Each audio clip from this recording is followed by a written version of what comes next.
জানো কি এসব কি বলছেন ওরা? এভাবে হয় নাকি? অক্ষয় কুমার বাবু আমায় চিঠি না লিখে দেগিন্নি প্রভাকে চিঠি লিখে পাঠালেন। এতে তো আমি আরো আশ্চর্য হচ্ছি দাদা। আমি বলি কি ঠাকুরপো, তোমরা বরং একবার তেনাদের বাড়িতে যাও, বসে আলোচনা করো। ইচ্ছে করে তো আর বিয়ে পেছানো হয়নি।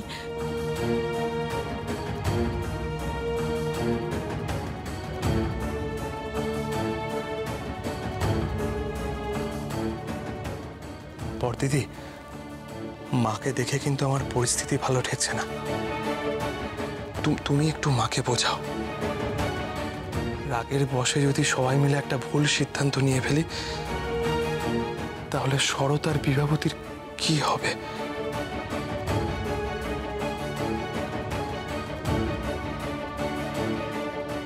এত কথার তো দরকার নেই।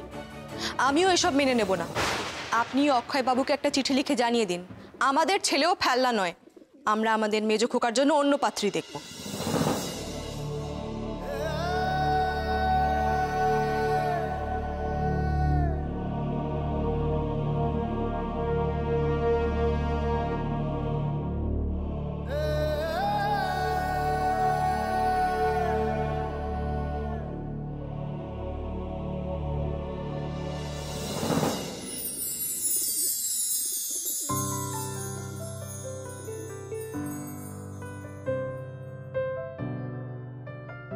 আমরা মলয় বাতাসে ভেসে যাব, শুধু কুসুমের মধু করিব পান।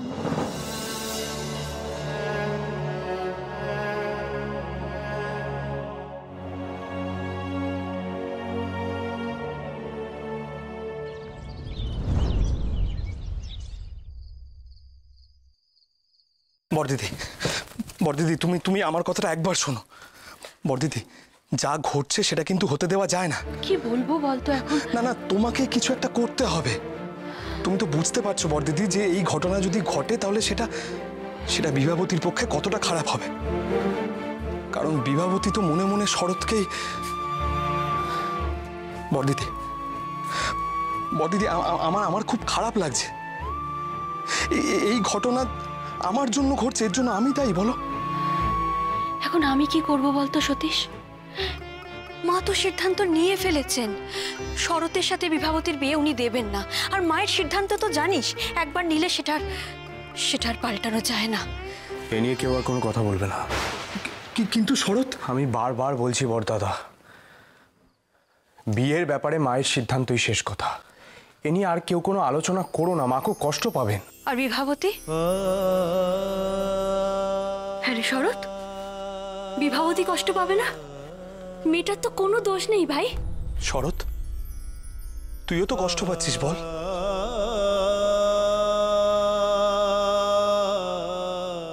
আমি তোমাকে আগেও বলেছি বড়দাদা, বিয়েটা হলেও মায়ের মত অনুসারেই চলতে হবে। আমাদের পরিবারে মায়ের মতটা কতটা গুরুত্বপূর্ণ সেটা ওনাদেরও জানা দরকার। এটা তো তোমরা মানবে।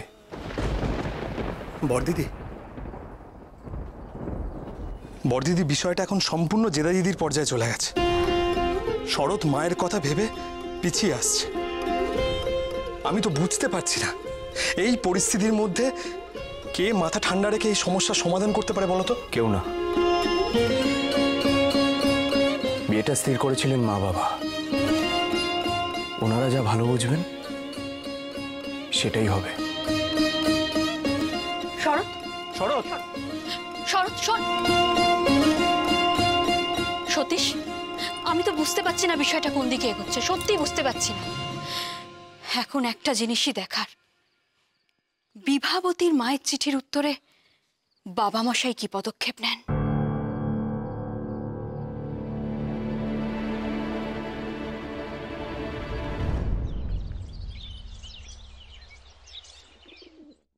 মাননীয় অক্ষয় কুমার দে বিশ্বাস সমীপেশু মহাশয়,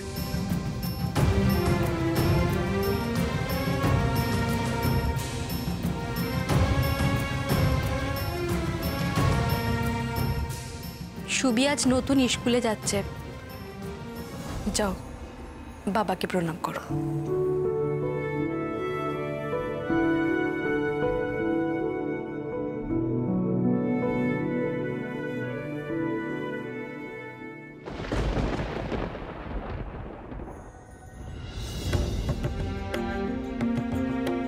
আব্দুলকে বলো সে যেন সুভাষকে নিয়ে হেডমাস্টার মশাইয়ের ঘরে যায়। বাবা, বলো। আপনি যদি অনুমতি দেন, সুভাষকে প্রথম দিন নতুন স্কুলে আমি নিয়ে যাই।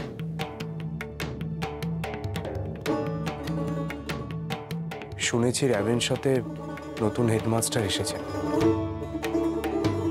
বছরের মাঝখানে ভর্তি হচ্ছে সুভাষ। দেখো হেডমাস্টার মশাই তাকে ভর্তি নেন কিনা। আর তোমার ভাইকে বুঝিয়ে বলো, দেখতে দেখতে জীবন কেটে যায়। এখন যদি পড়াশুনো না করে অন্যদিকে মন যায় তাহলে আর কিছুই থাকে না আদপে। পরে আর সংশোধন করার সময় থাকে না। বাবা, সুবি মন দিয়ে পড়াশোনা করবে। শুনেছি শ্রী আশুতোষ মুখোপাধ্যায় নাকি এবছর থেকে নিয়ম করে দিয়েছেন, প্রবেশিকা পরীক্ষায় বাংলা সকলকে পড়তেই হবে। একদিকে সুবির জন্য ভালোই হচ্ছে, এত আগে র্যাভেনশাতে গিয়ে বাংলাটা দখলে আনতে পারবে। দেখো সুবিধে হয় কিনা।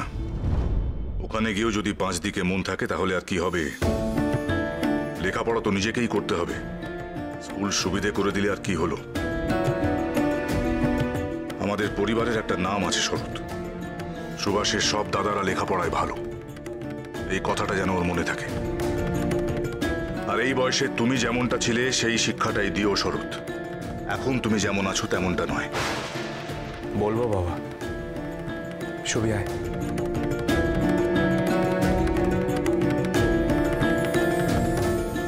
সুবি যেন তার মায়ের গর্ব হতে পারে, কথাটা মনে রেখো। সাবধানে যাও। আয়।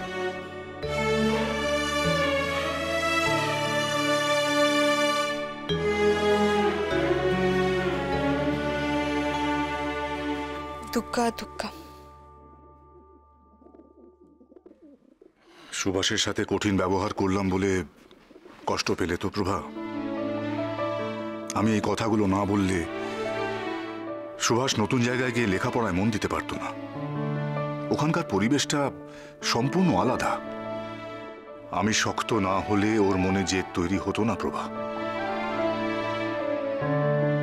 আপনি ছেলেদের ব্যাপারে যখন যা সিদ্ধান্ত নিয়েছেন আমি কখনো কোনোটাতে অমত করিনি। সুবীর মাথায় হাতটা অন্তত রাখতে পারতেন,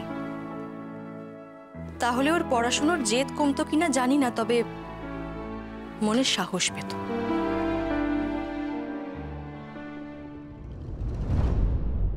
ও শরতের বিয়ের ব্যাপারে আমি যে সিদ্ধান্ত নিয়েছি সেটা জানানোর ব্যবস্থা করেছেন তো? হ্যাঁ, তোমার কথা মতোই অক্ষয়বাবুকে চিঠি লেখার ব্যবস্থা করেছি। তবে শরতের বিয়ে ভাঙার সিদ্ধান্তটা ভেবেচিন্তে নিয়েছো তো? অবশ্যই। আপনার এখনো মনে হয় ওই বাড়িতে আমার ছেলের বিয়ে দেওয়া যেত? দেগিন্নি শরতের মূল্যই বোঝেননি এখনো। ওই বাড়িতে আমি আমার ছেলের বিয়ে দেব না। তোমার ছেলের আবার আপত্তি হবে না তো? দেখো,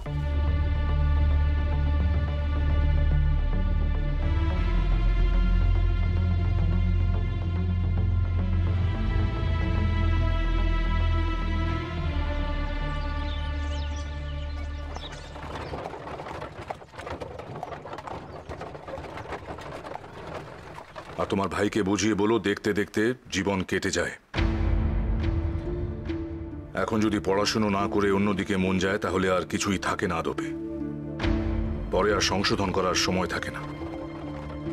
দাদা, বাবা এখনো আমার উপর খুব রেগে আছেন না? হ্যাঁ সুবি, বাবা সত্যি তোর উপর রেগে আছেন।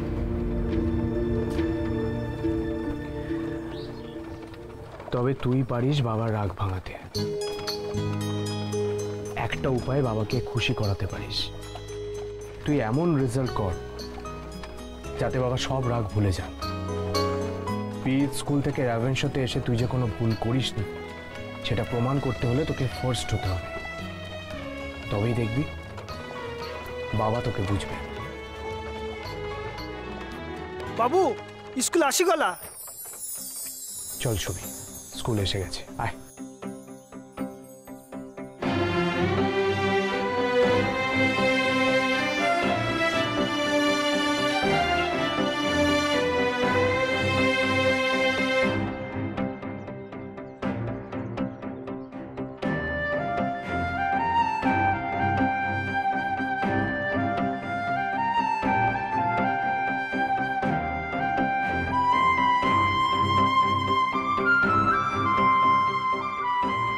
এটা তোর নতুন স্কুল ছবি, র্যাভেনশা কলেজের স্কুল।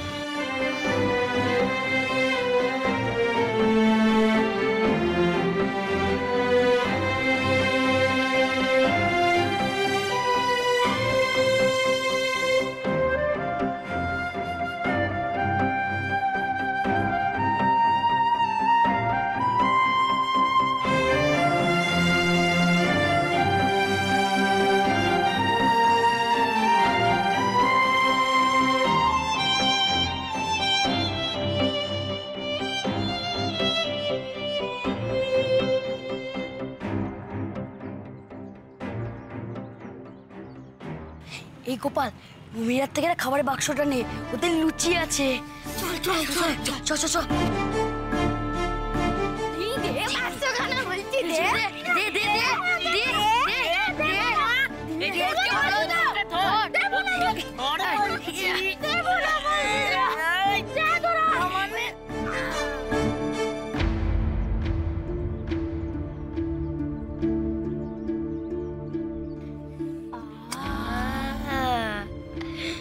বাবু খা, খা, খাবি না?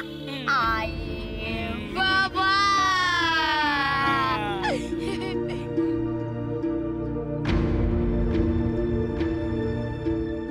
স্কুলটা অন্যরকম ছিল, তোকে মানিয়ে নিতে হবে। পারবি তো? আয়।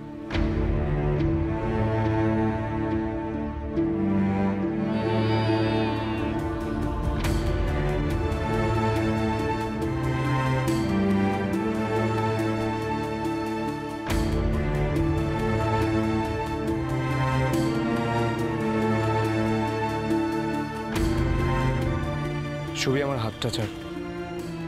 নতুন স্কুলের বন্ধুরা দেখলে কি বলবে?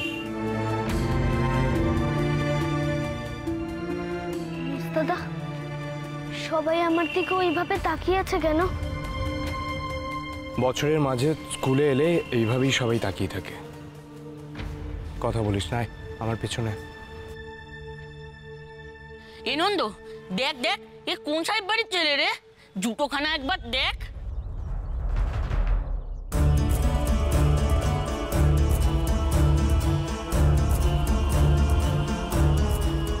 কেমন সেজেছে দেখ, পালাগানের সঙ্গে সাহেব সেজেছে খোকা। ঢং ঢং ঢং। চল চল চল চল।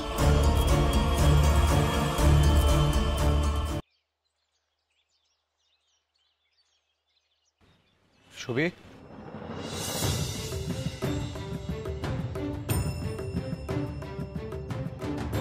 তুই এখানে অপেক্ষা কর, আমি আসছি।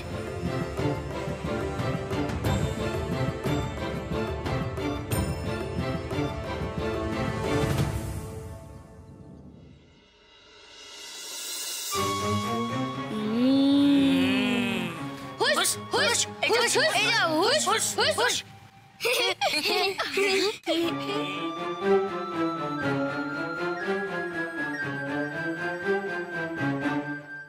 এই আমাদের স্কুলে ভর্তি হবে বলে মনে হচ্ছে রে। আমাদের ক্লাসে? তাহলে তো এবারে প্রতিদিন স্কুলে আসতে হবে রে গোপাল।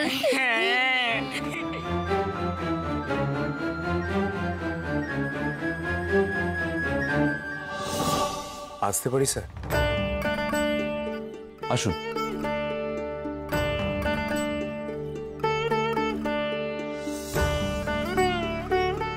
আমি শরৎচন্দ্র বসু, শ্রী জানকীনাথ বসুর ছেলে। আমি বেণী মাধব দাস। বসুন। আমার ভাইদের মুখে আপনার কথা অনেক শুনেছি, আমিও স্কুলেরই ছিলাম। প্রাক্তন ছাত্র? বেশ বেশ, বলুন কি জন্য এসেছেন? স্যার, আমার বাবা আমার সাথে আমার ছোট ভাইকে পাঠিয়েছিলেন ভর্তির জন্য। বছরের মাঝখানে আপনারা ভর্তি নেন কিনা সেটা আমি ঠিক জানি না, কিন্তু স্যার এটুকু বলতে পারি, আমার ভাইকে ভর্তি নিলে ও পড়াশুনো করে খামতিটা পূরণ করে দেবে। আমরা বসু বাড়ির সব ভাইরাই এখান থেকে প্রবেশিকা পরীক্ষা দিয়েছি, বাড়িতে বাকি ভাইরাও আছে ওকে সাহায্য করবে। বুঝেছি। হাই স্কুলের ছাত্র আপনার দুই ভাই, সুধীর চন্দ্র বসু আর সুনীল চন্দ্র বসু। আগে হ্যাঁ। ডাকুন আপনার ছোট ভাইটিকে, ডাকুন।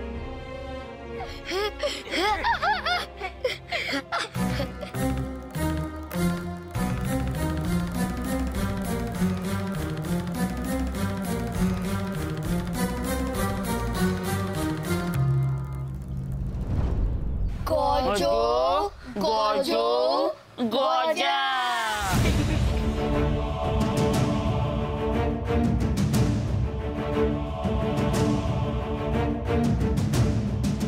সুভাষ, সুভাষ,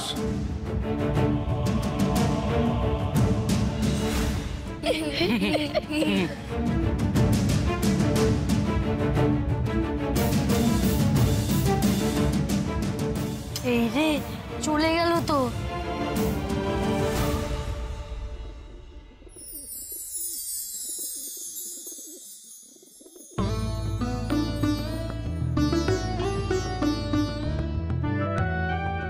আরে তুমি তুমি জানকীনাথ বসুর ছেলে?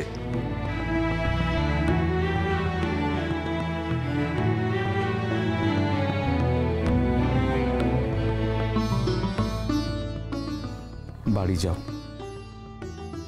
আবার পরে দেখা হবে, কেমন?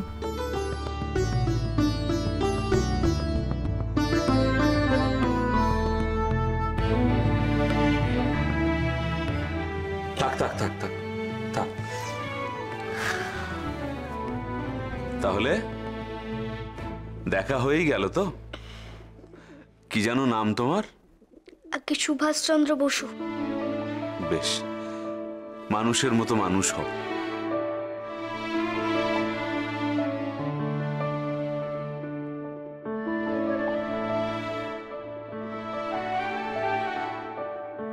স্যার, আপনি ওকে চেনেন? চেনা বাকি আছে, আলাপ হয়েছিল মাত্র। তখনও পি স্কুলের ছাত্র ছিল। এবারে চিনব। আমার স্কুলের ছাত্র হবে তো?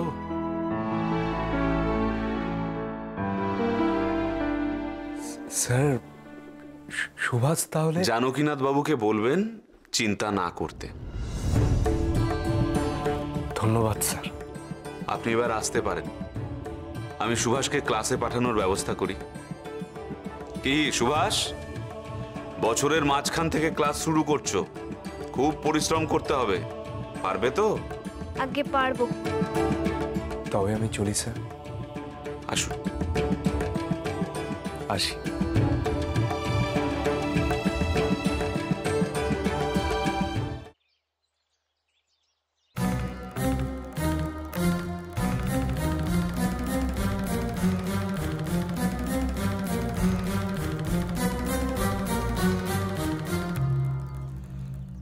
মোহরি বাবু, মোহরি বাবু,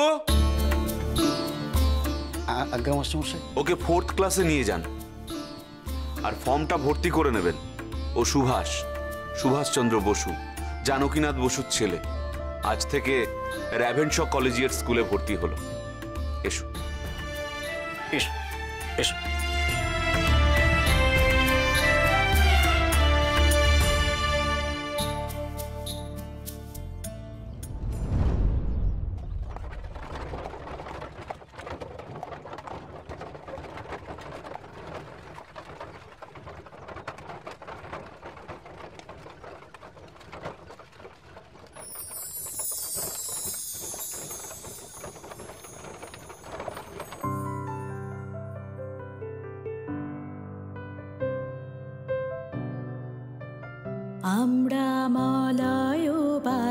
বাতাসে ভেসে যাব শুধু কুসুমের মধু করিব পান মলয় বাতাসে ভেসে যাব শুধু কুসুম এই নাও এটা দিয়ে হাতটা বেঁধে দাও করিব পান। আপনাকে কেবল দুঃখই দিলাম,